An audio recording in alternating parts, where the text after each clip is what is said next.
Kepada yang terhormat, seluruh warga Republik Indonesia, dimanapun Anda berada, khususnya masyarakat Halmahera Maluku Utara. Dengan segala hormat, saya Anissa Madaniah memberitakan tentang tambang emas yang ada di Halmahera. Pemberitahuan ini sengaja saya menggunakan bahasa Indonesia dan tiada satupun kata-kata intelek agar seluruh lapisan masyarakat bisa memahami semua apa yang saya tuliskan. Perlu kalian ketahui bahwa tambang emas yang paling terbesar di seluruh Indonesia tempatnya bukan di Papua, tapi tempatnya berada di Halmahera Maluku Utara. Tambang emas itu milik negara kita. Artinya, emas itu hanya milik negara. Bukan berarti tambang itu milik pemerintah setempat atau bukan milik pribadi pemerintah pusat. Kini tambang emas itu telah diberikan oleh Luhut Binsar Panjaitan dan Jokowi kepada pengusaha asing yang berasal dari negara Cina dengan dana investasi sebesar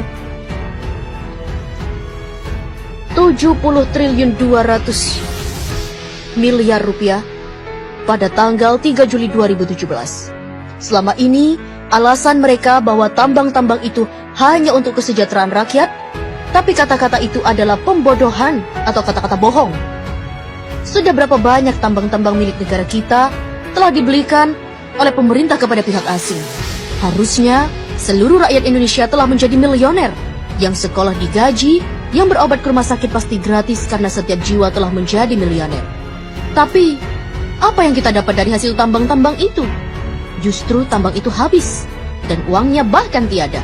Malahan, rakyat Indonesia semakin miskin saja. Para pemimpin Indonesia, semuanya orang-orang buangan.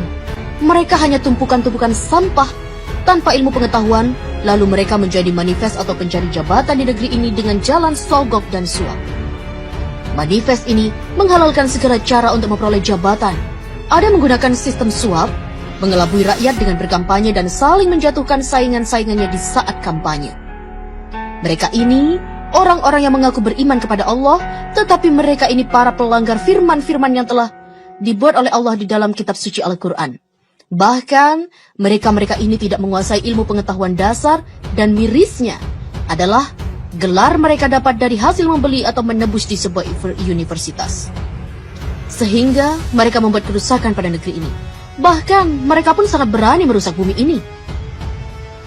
Maluku Utara adalah provinsi yang paling terkaya di bumi pertiwi ini. Akan tetapi, warganya dimiskinkan secara sengaja. Wahai saudaraku, ketahuilah oleh dirimu bahwa Maluku Utara adalah provinsi termiskin se-Indonesia karena pemerintah pusat dan gubernur daripada serta wali kota Maluku Utara yang sengaja memiskinkan warga di sana. Karena Halmahera mengandung batu bara, nikel, tembaga, biji besi, gas, minyak, emas, dan lain-lain. Tambang emas di Halmahera potensinya lebih dari 5 kali lipat dari tambang emas yang ada di Papua milik Freeport. Tambang emas di Halmahera dirampok secara legal melalui pemerintah pusat, dan tambang itu dirampok oleh PT Nusa Halmahera Minerals dan PT Sanatova. Lokasi tambang tersebut di kota Tidore dikuasai oleh PT Satanova di Kecamatan Obat Tengah dan diberi jatah eksploitasi seluas 9.000 hektar. Dan potensi emas nggak bisa ditebak karena emas betat itu sangatlah banyak jumlahnya. Di bagian selatan Gosowong, Maluku Utara, dikelola oleh PT Nusantara Nusa Halmahera Mineral. Pada tahun 2016, mereka berhasil mengantongi emas seberat 10 ton. Di Pulau Bacan, di Obi dan di Kiowa. Ketiga lokasi ini, pasca pelantikan Gubernur DKI dan pasca pelantikan Gubernur Maluku, akan diberikan secara lelang pada pengusaha yang bermodal sangat besar. Ketiga lokasi ini belum dikelola. Lokasi ini berpotensi logam emas yang sangat melimpah ruah. Jika hasil tambang emas itu dibagikan kepada seluruh rakyat Maluku, maka provinsi akan menjadi nomor 1 terkaya di seluruh dunia. Tambang emas ini rencananya pasca pelantikan gubernur akan dilelang kepada pihak asing. Siapapun keluar sebagai lelang, maka dialah yang menjadi si penguasa tambang itu. Presiden, Wapres, Menteri, KPK, BIN, MPR, DPR, Gubernur hanya mampu menghabiskan seluruh tambang-tambang yang ada di seluruh wilayah NKRI.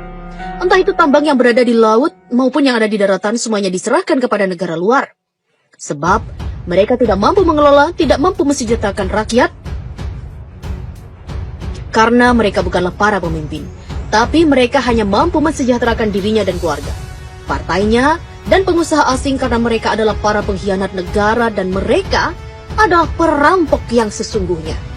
Wahai saudaraku, apabila Presiden Republik Indonesia dan rombongannya mengunjungi provinsimu, itu tandanya sumber daya alam yang ada di sana akan segera dirampok untuk diberikan kepada negara adidaya dan uangnya hanya untuk mereka-mereka saja. Bahkan mereka selalu berhutang pada negara lain dan bahkan mereka mencari para investor asing sebanyak-banyaknya. Hal ini bertujuan hanya mencari kekayaan pribadi mumpung mereka masih menjabat sebagai yang disebut di atas. Saya Anissa Madania, putri Indonesia yang tidak takut terpenjara dan tidak pernah takut untuk mati. Wassalam. Mohon diviralkan biar sampai ke tangan para pejabat yang amanah. Dan bahkan mereka-mereka ini tidak menguasai ilmu pengetahuan dasar dan mirisnya adalah gelar mereka dapat dari hasil membeli atau menebus di sebuah universitas. Sehingga mereka